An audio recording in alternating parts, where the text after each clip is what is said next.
quero apresentar para vocês aqui o meu livro Marchar Não É Caminhar, que é fruto de uma pesquisa que fala das interfaces políticas e sociais das religiões de matriz africanas no Rio de Janeiro, de 1950 a 2008. A ideia central é mostrar o quanto as religiões de matriz africana, ou seja, primeiro o candomblé no século XIX, depois junto com a Umbanda no século XX, que é criada no século XX, como é que esses grupos não só foram vítimas, nem só resistência cultural, como é muito comum se achar na literatura acadêmica, mas como eles foram agentes políticos muito importantes na sociedade brasileira. Então, nós falamos desde da colônia do Império, você tinha a perseguição das tradições espirituais africanas, né, que existiam naquele período, pela Igreja Católica, que eles montaram estratégias de sobrevivência justamente num diálogo com a Igreja Católica, ou seja, da criação das Irmandades, vários outros grupos sociais que surgiram, né, nesse período. Como se tinha repressão, já começa na República, levando em conta que a Constituição de 1890, ou antes da Constituição de 91, já em 1990 você tem um Código Criminal, que vai criminalizar essas práticas e começa a ter uma perseguição forte na República pela polícia. Vocês acabaram de ver recentemente objetos que foram apreendidos desde esse período, sendo liberado agora, que saiu do Museu da Polícia para o Museu da República. E é muito interessante observar porque é a República, que a história da República é a história de maior repressão.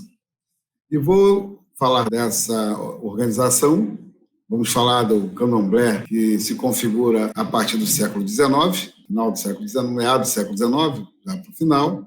E vamos falar também como que a perseguição ao curandeirismo, né, o chamado aos herbalistas, por pressão dos médicos na Primeira República, amplia a perseguição a esses grupos. E tem dois personagens que eu vou trazer na história muito interessante para nós, que é o Jairo Pereira e o Tata Tancredo. Primeiro, o Tata Tancredo, já desde 1950, começa a fazer uma grande articulação política em defesa da perseguição que se tinha a Umbanda. Ele era um homem do Omolocô. E vai trazer também toda uma discussão que se tem do embranquecimento da Umbanda. Ele vai fazer uma acusação séria sobre isso, que é a Umbanda que nasce, eu estou dizendo a Umbanda kardecista que vem a partir de Zélio de Moraes, que a Umbanda é uma prática anterior. As pessoas pensam que a Umbanda nasceu com Zélio de Moraes. Não. Zélio de Moraes inaugura uma nova narrativa da Umbanda, que é a partir do kardecismo e a partir do diálogo com o elemento indígena e do preto velho, que tem a ver com os espíritos. E o kardecismo é uma religião espírita. Então, como é que essa nova prática de Umbanda, que nasce com uma camada forte de classe média branca, apesar de ser perseguida por conta de ser um culto ligado às tradições africanas, mas como é que esse debate vai mas travando, e o Tancredo chama a atenção de vocês querer desafricanizar a Umbanda. Como ele era de Omolocô, ele vem pela Umbanda originária. Já no século XIX se falava sobre isso. Já tem documento falando da existência da Umbanda e de perseguição policial de grupos umbandistas. Então, o Tancredo vai ter um papel importante, ele vai criar o CEUB, uma racha com a Federação Espírita, ele vai criar o CEUB e ele é um sambista. Ele faz toda uma articulação, é interessante, mesmo na época da ditadura, que você tem toda a perseguição que se avoluma ali, ele vai fazer uma articulação de trazer para dentro do CEUB, primeiro um general, vai ser o presidente do CEUB, e depois ele traz um oficial da Marinha. E ele muito interessante, que ele vai fazer um diálogo com o Palácio Guanabara, com o governador, e vai eleger um deputado federal que vai apresentar a Lei do Silêncio. A Lei do Silêncio hoje que é usada para perseguir justamente ao Umbanda do Candomblé, dizendo da perturbação da ordem pública, essa lei surge a partir de uma articulação do Tancredo da Silva Pinto, na ideia de que você criasse um limite onde o discurso pudesse funcionar. E uma coisa muito interessante que ele vai falar, ele vai trazer para a cena carioca, uma coisa que até hoje tem uma expressão muito forte, que é o 31 de dezembro, para comemorar a virada do Ano Novo, o Réveillon na praia do Rio de Janeiro, onde leva todos os grupos umbandistas para poder fazer cultos religiosos na praia, que vira uma tradição de você vestir branco na passagem do ano, você jogar flores para Iemanjá, que era uma afirmação política desses grupos. E, ao mesmo tempo, vai se falar também da ocupação de espaço. Na Praça 11, você vai nascer o desfile das escolas de samba, o primeiro concurso de escola de samba, na década de 30, feita por um pai de santo da Mangueira, onde eu nasci, onde eu moro até hoje, que vai fundar a Mangueira, que é o Zé Espinguela. Então, mostrando o quanto tem essa ligação da religiosidade, da espiritualidade negra com essa manifestação popular, que é tão grande hoje. Ou seja, as duas maiores manifestações populares do Rio de Janeiro, que seja o desfile das escolas de samba, que seja o Réveillon na praia, embora hoje ele tenha uma nova configuração, que é uma configuração dos hotéis, né, do Réveillon com relação aos fogos, na verdade, nasce a partir desses grupos religiosos, com uma afirmação da sua identidade, do seu diálogo com a sociedade. É um trabalho muito interessante, vai descortinando esse campo, ao mesmo tempo vai mostrando a repressão. E na final da década de 70, meados de 70, uma nova configuração que vem os grupos neopentecostais e surge um personagem muito interessante no Rio de Janeiro, que é o Jairo Pereira, que era um baiano, que vai morar na Baixada Fluminense, e ele começa na Baixada Fluminense já a fazer a denúncia da perseguição dos cultos afro pelas igrejas neopentecostais, principalmente a Igreja Universal do Reino de Deus. E é interessante observar que o Tancredo da Silva Pinto, já no final da década de 60 e tal, ele entra com um processo contra o livro do Edir Macedo, da Igreja Universal, um processo na Justiça. E o Jairo vai fazer a mesma coisa em 88, ele vai criar um dossiê que vai falar da perseguição desses grupos aos cultos afros na Baixada Fluminense e vai oferecer uma denúncia ao Ministério Público Federal, já falando do perigo que eram esses grupos ao ataque que eles faziam à Umbanda e o Candomblé. E ele vai fazer todo um trabalho de articulação. Tudo isso, na verdade, se viu como nós chamamos chão histórico, uma base para se falar da tese central do livro, que é marchar não é caminhar. O que é marchar não é caminhar? Marchar não é caminhar é uma comparação entre a caminhada pela liberdade religiosa, que é feita no Rio de Janeiro, lá em Copacabana, todo terceiro domingo de setembro, justamente comparando com a Marcha para Jesus. Está se falando de que marchar é uma ideia que você tem totalitária, uma ideia antidemocrática, e que, no fundo, por trás da Marcha para Jesus, mais do que pensar a questão religiosa, dos adeptos da religião, é você pensar o que existe de interesses de negócio, né? A Marcha para Jesus nasce na Inglaterra, na ideia de você unificar a Irlanda, né, católicos e protestantes, unificar a Irlanda e trazida para o Brasil justamente pelo Hernandes, que ele vai trazer, e vai todos se configurar uma disputa de bastidores por trás do licenciamento dessa marca. Então, ela vai ter uma configuração diferente aqui no Brasil. E o objeto de estudo é o COBERD, que são o Conselho de Pastores, que organizam essa marcha, aqui em especial no Rio de Janeiro, que demonstra, na verdade, os interesses que tem por trás dela, que são interesses econômicos, tem a ver com a indústria gospel, e também com a agenda da bancada evangélica dos políticos conservadores religiosos, que tem uma agenda moral.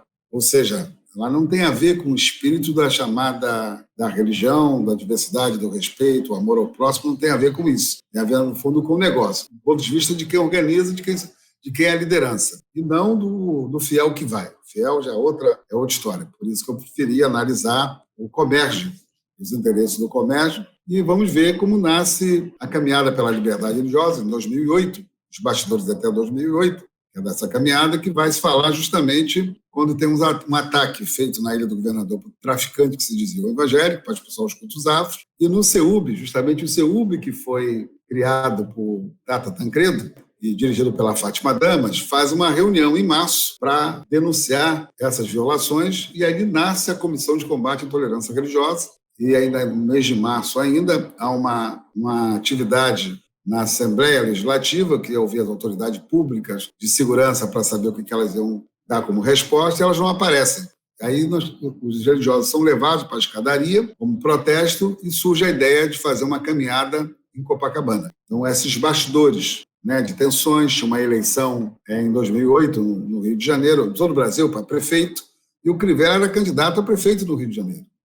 Se dizia que ele ganharia a eleição no primeiro turno. E com a saída da caminhada, ele nem para o segundo vai. Ele perde as eleições, ele não vai nem para o segundo turno. Isso é um aspecto muito importante ser observado nesse cenário. E as tensões que se envolvem dos partidos políticos, das tensões que se tem ali, e a caminhada acabou ganhando uma configuração, era, na sua grande maioria, para os religiosos de matriz africanas, mas no final da organização da caminhada, uns 15 dias antes dela acontecer, há uma ideia que é trazer os outros grupos religiosos. Então, entra a Federação Israelita, entra um presbiteriano, um pastor presbiteriano, que é o Marco Amaral, e entra os católicos, mas não do Rio de Janeiro, porque os Rio de Janeiro, naquela época, não queriam participar. Mas a partir de uma articulação diretamente com o Instituto Mariama, e o padre Guanaí envolve a representação da CNBB, que vem para essa caminhada, e os muçulmanos, e os icanos, outros grupos vão atender esse apelo. O que quer dizer que é um projeto que fala de liberdade, que fala de democracia, que fala do Estado laico.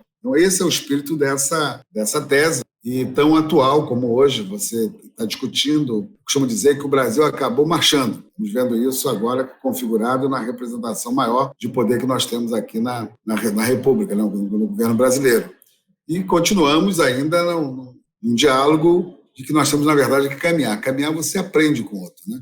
Caminhar você senta, você recua, você escuta, você tem divergências, mas, no fundo, você leva uma construção mais democrática na sociedade. E a caminhada ela não é uma caminhada religiosa, como muita gente pensa. Embora tem vários grupos religiosos, cigano, icanos, budista, judeus, muçulmanos, católicos, protestantes, agora cresce a presença de grupos neopentecostais mais progressistas, né, e outros grupos religiosos não, e ateus também, os ateus participam, outros grupos religiosos LGBTs também se sentem um espaço de acolhimento, de participação, o que não consegue na marcha, que é uma exclusão. Então, na caminhada tem espaço para todas essas manifestações, todas essas expressões que falam de liberdade, que falam de defesa do Estado laico e da democracia. Então, o livro traz essa pesquisa e esse trabalho. Mas há um aspecto que eu não falei do livro, que ele tem um prólogo. Como ele é baseado na teoria de Thompson, nós chamamos de experiência, né, que ele fala de experiência e de processo, e por isso que nós temos que contar essa história toda, fazer esse chão histórico para contar o evento da caminhada, que não é só o evento da caminhada em si, ela tem toda uma história para chegar até a esse evento. Eu também trouxe como uma experiência própria um prólogo. Então, tem um prólogo que eu falo um pouco das experiências do movimento negro nesse processo, que aparentemente parece que o movimento negro, embora teve conflitos em alguns momentos, teve divergências em outros, não se compreendia a questão religiosa, nem a questão cultural, mas ele é um pilar fundamental e importante desse processo. E assim como o CEUB, já na década de 50, né, tem um papel, em 60, preponderante e importante, vai retomar no ano 2008 o CEUB, vai se falar da experiência também um pouco, vai se referir à experiência da Associação dos Ex-Alunos da FUNABEM, que na década de 80, no início da década de 80, no meio de 80, acolheu o Jairo e apoiou o projeto de Tradição dos Orixás, que é o projeto inicial que vai falar da tradição dos orixás e sobre a intolerância, onde o Jairo Pereira vai, inclusive, morar na Associação dos Ex-Alunos da FUNABEM. E, posteriormente, ele vai ser um dos fundadores do CEAP, e o CEAP vai dar continuidade a esse trabalho, né, do Jairo, e vai justamente juntar essas duas relações, que vai ser o CEUB e o CEAP no ano 2008. Então, quanto essas duas instituições, agregando outras instituições, outros atores e outras lideranças, vão ser importantes, né, inclusive pessoas da academia, para esse processo que se discute tanto de intolerância religiosa no Brasil. A caminhada ela tem uma configuração diferente de povo do axé, porque antigamente o que existia era a caminhada ou a marcha do povo de axé. E nós achamos que tem que ter uma coisa muito mais ampla para dialogar maior com a sociedade. No final de tudo, o livro tem uma conclusão que vai falar sobre tolerância e intolerância, baseado no Alberto Bobbio, que as pessoas falam muito do racismo religioso, que é uma interface da intolerância religiosa. É inegável que a construção, no caso das religiões de matriz africana, ela vem justamente a partir da ideia de que os africanos não são humanos, não têm cultura, não têm história. Isso todos nós sabemos, construída a partir do século XVIII, consolidada no século XIX e no século XX. Essa ideia ela permanece vigente até o dia de hoje, nas instituições, na religião, no judiciário, nos partidos políticos. Essa lógica ela persiste. Mas, para você dialogar com outros grupos também que são perseguidos, o racismo religioso não dá conta de tudo. Por isso que entra o debate sobre a tolerância religiosa, ou chamada a intolerância, ou o debate da tolerância, que é o do diálogo. Porque, se por um lado os dados demonstram, no livro tem esses dados, que o grupo mais perseguido são os grupos de matriz africana, que no caso é o candomblé e a umbanda, você tem em segundo lugar próprios grupos evangélicos. Ou seja, como é que é tratado a intolerância com relação aos mormons e com relação aos testemunhos de Jeová, um exemplo aqui. Ou mesmo com os reformados. Tem conflitos e tem perseguições. Segundo e terceiro lugar, hoje já é segundo, mas na época da pesquisa apareceram os dados como segundo lugar, são os católicos, que, na verdade, eles são discriminados pela questão da idolatria, né? As imagens, não tem a ver com a questão do racismo. Então, como é que nós vamos tratar desse tema? E também, logo depois, você tem a questão dos kardecistas, que são discriminados a partir da ideia de que eles falam com o morto. Então, observa que tratar de intolerância religiosa é ter um diálogo mais amplo com outros setores também que são perseguidos, são discriminados, em menor escala no Brasil, mas também são, e que ampliam uma possibilidade maior de uma luta contra-hegemônica. Eu uso o Gramsci, essa tese, e eu uso também a história dos que vêm de baixo, de Robert Ball e também do próprio Thompson, que vão falar dessa possibilidade de você ouvir os que vêm de baixo. Ou seja, é uma história contada de um de baixo sobre os de baixo. Não é uma história contada dos de baixo por um de cima. Por isso que é uma narrativa muito, muito diferente, na própria academia, onde você usa os códigos acadêmicos, que seja metodologia, seja teoria, para contar uma história que normalmente não é muito comum você encontrar no espaço acadêmico.